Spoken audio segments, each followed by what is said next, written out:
ఒక జర్నలిస్ట్గా నేను 97లో నేను జర్నలిజంలో ఉన్నప్పటి నుంచి నందనవనం ప్రాజెక్టు అప్పుడు రిపోర్టింగ్ చేసినప్పటి నుంచి చెప్తున్నా. ఒక ఎక్స్పర్ట్గా కాకుండా ఒక జర్నలిస్ట్గా కొన్ని ప్రశ్నలు మేము ముందుకు తీసుకొస్తున్నాం సమాజం ముందు. ఇప్పుడు మనం ఏ పని చేయాలన్నా కూడా ఫస్ట్ మనకి సరైన అవగాహన ఉండాలి. మన అండర్స్టాండింగ్ ప్రాపర్గా ఉంటే మన థింకింగ్ దానికి తగ్గట్టు ఉంటుంది. అంటే మన అవగాహనకి మన ఆలోచనకి లింక్ ఉంటుంది. మన అవగాహన కరెక్ట్గా ఉండి మన ఆలోచన కరెక్ట్గా ఉంటే అది ఆచరణ రూపంలో అభివృద్ధి అవుతుంది. ఈ ప్రభుత్వానికి అసలు మూసీ నది పట్ల అవగాహన లేదని చెప్పడానికి ముఖ్యమంత్రి గారు మాట్లాడుతూ చాలా దారుణంగా మాట్లాడారు. ఏమన్నారంటే అసలు ఎవడన్నా మూసీ అనే పేరు పెట్టుకుంటారా, ఎవడన్నా గోదావరి పెట్టుకుంటారు, కృష్ణా పెట్టుకుంటారు, కానీ అసలు మూసీ అనే పేరు ఎవరైనా పెట్టుకుంటారా అన్నారు.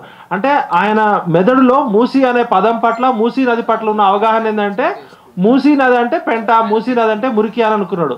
మిస్టర్ రేవంత్ రెడ్డి గారు, నీకు అవగాహన లేదు, అజ్ఞానం ఉంది, అనుభవం లేదు, అహంకారం ఉంది.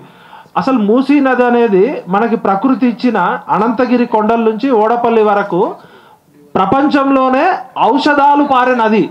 ఆ అనంతగిరి కొండల్లో ఉన్న ఆ చెట్టు వేర్ల నుంచి మనకి ఎన్నో రకాల ఔషధాలు వస్తే ఆ ఔషధాలు నీళ్ళల్లో పారడం వల్ల ఏమంటామన్నా హెర్బల్ వాల్యూస్. ఇలా మనం కాశ్మీర్ పోతే అక్కడ ప్రభుత్వము కాశ్మీర్ కొండల్లో కొన్ని వందల కోట్లు ఖర్చు పెట్టి హెర్బల్స్ని ప్రొటెక్ట్ చేస్తుంది. అంటే ప్రకృతి మనకి వరంగా ప్రసాదించిన హెర్బల్స్ని కాపాడుకునే జ్ఞానం లేని ఈ పాలకులు మూసీ నది మనకి హర్ దర్ద్ కా దవా జిందా తిలిస్మాత్ అన్నట్టు మూసీ అనంతగిరికి హవా 1 लाख రూపాయ. అంటే అప్పట్లో అనంతగిరి కొండల్లో చెట్లల్లో వచ్చే గాలి పీల్చినా కూడా 1 లక్ష రూపాయలు పెట్టినారు, అనంత ఆరోగ్యం వస్తుంది, ఎన్నో రకాల రోగాలకి ప్రకృతే వైద్యం అని చెప్పి నిజాం కాలంలోనే అనంతగిరిలో ఒక రోగుల కోసం ఒక సెంటర్ పెట్టారు. టీబీ రోగు ఎవరైనా ఉంటే అనంతగిరి కొండల్లో ఉంటే టీబీ ఆటోమేటిక్గా తగ్గిపోద్దని చెప్తారు. అలాంటి ఎన్నో హెర్బల్ వాల్యూస్ ఉన్న మొక్కలున్న దామగుండం అడవిని మింగేసిరు వీళ్ళు మోడర్న్ డెవలప్మెంట్ పేరుతో.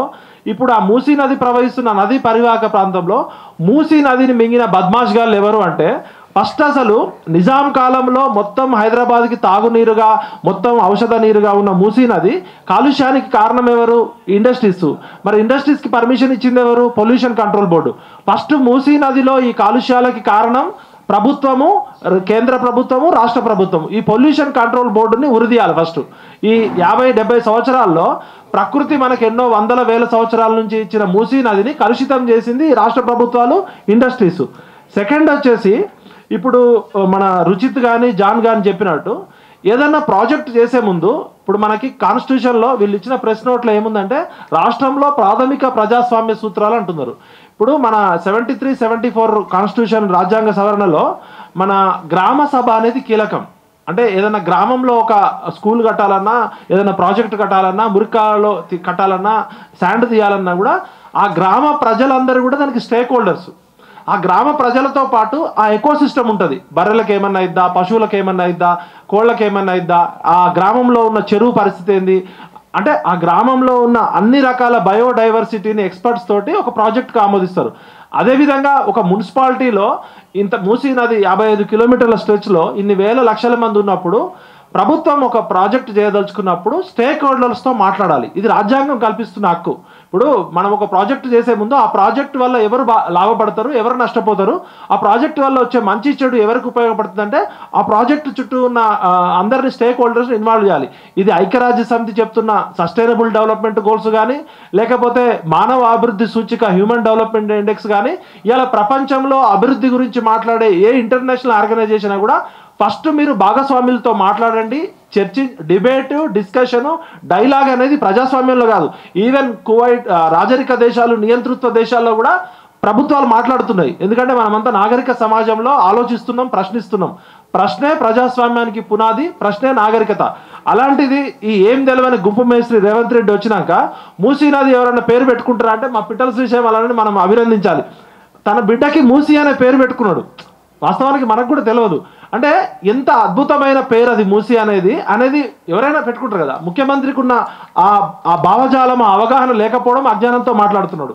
ఇప్పుడు కొన్ని ఫండమెంటల్స్ అడిగితే ఫస్ట్ ప్రభుత్వాలు తప్పు చేస్తే మన మీ పేరు బిలాల్ భాయ్ చెప్తున్నప్పుడు ఏం చెప్పిండు, గవర్నమెంటే ఫస్ట్ తప్పు చేసింది అంటుండు. మన ఎంజీపీఎస్ దగ్గర ఆల్రెడీ ఒకవైపు ఏమో ఆసియాలోనే పెద్ద బస్ స్టాండ్ అని చెప్పి అక్కడ ఆర్టీసీ వాళ్ళు మింగేసిర్రు అటు. సెకండ్ మెట్రో వాళ్ళు వచ్చి మెట్రో స్టేషన్ కట్టిరు. సెకండ్ ఉప్పల్లో కట్టిరు. అదేవిధంగా శివాజీ బ్రిడ్జి కట్టిరు. ఇవన్నీ చేసింది ఎవరు? ప్రభుత్వాలే కదా. అంటే మూసీని మింగిన బద్మాష్ నా కొడుకులు ఎవరు? ఈ ప్రభుత్వాలే కదా.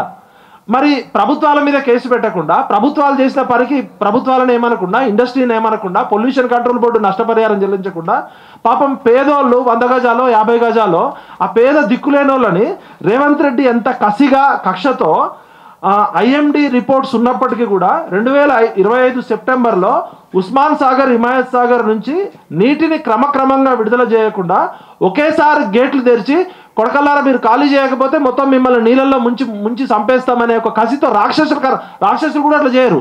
వీళ్ళు పాలకులా రాక్షసులా అని అడగాలి. అదేవిధంగా ఫండమెంటల్స్, ఇప్పుడు ఏదైనా ప్రాజెక్ట్ చేయాలంటే డీటెయిల్డ్ ప్రాజెక్ట్ రిపోర్ట్ ఉంటుంది. డిపిఆర్ ప్రజల ముందు పెట్టి డిపిఆర్ ఆమోదించిన తర్వాత ఫీజబిలిటీ రిపోర్ట్ చేయాలి. ఇప్పుడు నాకు వస్తుంటే ఒక వీడియో చూసిన, ఏషియన్ డెవలప్మెంట్ బ్యాంక్ వాళ్ళకి వీళ్ళు ఒక లెటర్ రాసిరు మాకు లోన్ కావాలని చెప్పి.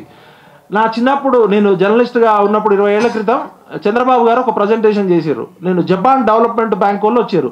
హుస్సేన్ సాగర్ని క్లీన్ చేయడం కోసం 600 కోట్ల రూపాయలు జపాన్ డెవలప్మెంట్ బ్యాంక్ వాళ్ళు లోన్ ఇచ్చారు.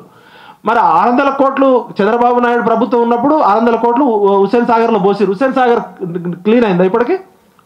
మళ్ళీ కేసీఆర్ వచ్చి హుస్సేన్ సాగర్లో కొబ్బరి నీళ్ళు లాగా తాగాలి, రూపాయి బిల్లు అంటే మురికి నా కొడుకులు ఇల్లు. మురికిలో కూడా డబ్బులు ఎత్తుకుంటారు వీళ్ళు. మామూలు వాళ్ళు కాదు, రాక్షసుల కన్నా డేంజర్ నా కొడుకులు. అన్ని ప్రభుత్వాలకి మూసీ నది ఎందుకు ఇంట్రెస్ట్ అంటే, మూసీ నది మురికిని క్లీన్ చేస్తామని చెప్పి ఆ మూసీ నది మురికిలో పెంటను తీరే చెత్త నా కొడుకులు ఇల్లు ఈ పాలకులు. ఎందుకంటే మూసీ నదిని ఏం చేయాలి? శుద్ధి చేయాలి.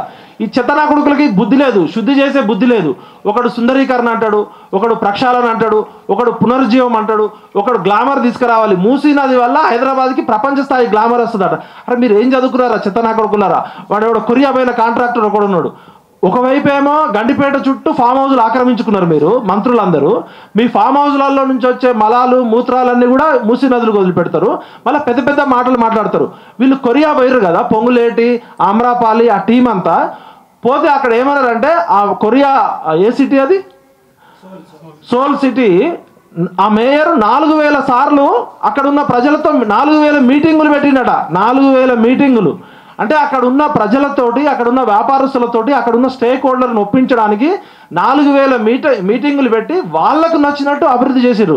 అమర్త్య సేన్ గారు ఒక కొటేషన్ చెప్తారు. ఆయనకు నోబెల్ బహుమతి రావడానికి ప్రధాన కారణం వెల్ఫేర్ ఎకనామిక్స్లో what is the real development? Development means not building skyscrapers or technology development. Development means ఎవరైతే బాధితులు, ఎవరైతే లబ్ధిదారులు ఉన్నారో వాళ్ళకి స్వేచ్ఛ, స్వాతంత్రం ఇచ్చి వాళ్ళ ఆలోచనని అమలు చేయడమే నిజమైన అభివృద్ధి అని చెప్పినందుకు ఆయనకు నోబెల్ బహుమతి వచ్చింది భారతదేశం నుంచి. అరే మీకు చదువు లేదు, సంస్కారం లేదు, అవగాహన లేదు, అనుభవం లేదు, మీరు ఉట్టి బుడ్డ పకిరినా కొడుకులు. మిమ్మల్ని ఎన్కౌంటర్ చేయాలి అసలు. ఎందుకంటే మీకు కనీసం అర్బన్ పాలసీ విషయంలో ఈ మూసీ నది రివర్ ఫ్రంట్ డెవలప్మెంట్ అని పెట్టారు కదా, ఐఏఎస్లు ఏం బిక్తున్నారు? గడ్డి బిక్తున్నారా? మీ ఎకాలజీ ఎక్స్పర్ట్ ఎవడు? ఈ మూసీ నది ప్రాజెక్ట్కి మీ ఎన్విరాన్మెంట్ ఎక్స్పర్ట్ ఎవరు? మీరు అర్బన్ డెవలప్మెంట్ ఎక్స్పర్ట్ ఎవరు? నేను నెదర్లాండ్స్లో స్టడీ టూర్లో భాగంగా ప్రపంచంలో అర్బన్ డెవలప్మెంట్లో నెదర్లాండ్స్ ఏగ్ సిటీ అనేది వరల్డ్ నెంబర్ 1. మేము అక్కడ స్టడీ టూర్కి పోయినప్పుడు అక్కడ మేయర్, కార్పొరేటర్ చేస్తాడు. దీనికి ముఖ్యమంత్రి చేయాల్సిన అవసరం లేదు. మూసీ నదిలో పూడిక తీయాలి, మూసీ నదిలో చెత్తను తీసేయాలి, మూసీ నదిలో వచ్చే కాలుష్య కారకాలను ఆపాలి. దీనికి ఒకడేమో 50,000 కోట్లు అంటాడు, ఒకడు మళ్ళీ 150,000 కోట్లు అంటారు. అరే చెత్తనా కొడకల్లారా, మీరు ఆ గుంపు మేస్త్రి మెస్సీతో ఆడే ఫుట్బాల్ ఖర్చు 5 కోట్లు పెడితే మూసీలో ఉన్న చెత్త తీయచ్చు. మూసీ నదిని తన ప్రవాహానికి అనుగుణంగా మనం నాగరికత పేరుతో నదిలోకి మనం ఇల్లు కట్టుకున్నాం. ఇవాళ ఆయన ఫార్మాసిటీ పేరుతో ఒక ఆయన 10,000 ఎకరాలు కేటాయిస్తే ఇంకో ఆయన 20,000 ఎకరాలు కబ్జా చేసి 30,000 ఎకరాలు అంటుండు. ఇంకో ఆయన హైదరాబాద్లో ఉన్న పొల్యూషన్ ఇండస్ట్రీస్ అన్ని తీసేస్తామని 10,000 ఎకరాలు అన్నాడు. మరి ఫ్యూచర్ సిటీ అంటావు కదా రేవంత్ రెడ్డి గారు, మీరు ఫ్యూచర్లో మాకు సీఎం కాండి, ప్రజెంట్లో మీకు సీఎం అక్కర్లే. మీరు రిజైన్ చేయండి. ఇప్పుడు రిజైన్ చేసి 2047కి రండి. మిమ్మల్ని కన్నా రాజమౌళిని పెట్టుకుంటే గ్రాఫిక్స్ బాగా వేస్తాడు. మీరు నిన్న 100 కోట్లు 200 కోట్లు పెట్టి గ్రాఫిక్స్ వేసిరు కదా. నదిని మింగుతున్నారు మీరు, నదిలో కాంక్రీట్ పోస్తున్నారు.